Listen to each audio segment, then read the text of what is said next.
Hello everyone, welcome back to the channel. In today's video, we're going to build an 8-channel LED chaser using the ATtiny85 microcontroller.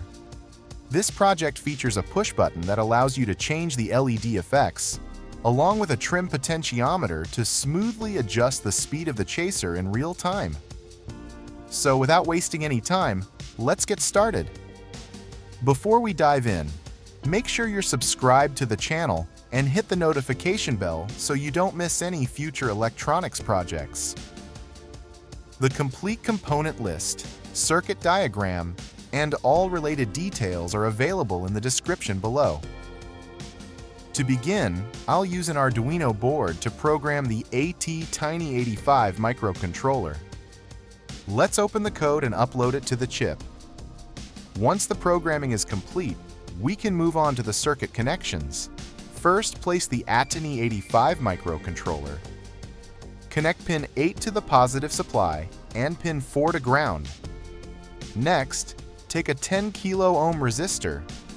Connect one end to pin 1 of the microcontroller and the other end to the 5-volt supply. Now connect a 2-pin terminal block. One terminal goes to 5 volts and the other goes to ground. After that, connect the push button. One pin connects to pin 3 of the microcontroller, and the other pin connects to ground. Next, connect the 10 kilo ohm trim potentiometer.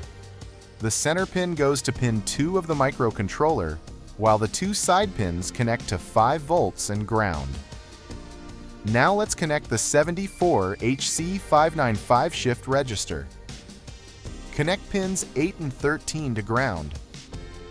Connect pin 11 to pin 5 of the microcontroller, pin 12 to pin 6, and pin 14 to pin 7.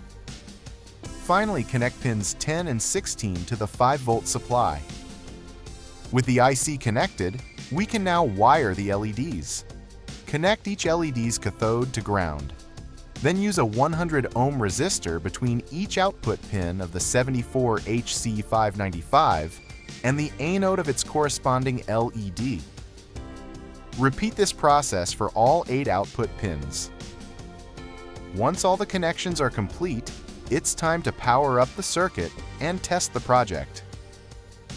As you can see, the LED chaser is working perfectly. You can change the lighting patterns using the push button and control the speed using the trim potentiometer. That's it for today's video. I hope you enjoyed this project and found it useful. If you did, give the video a thumbs up and share it with others who love electronics. Thanks for watching, and I'll see you in the next video.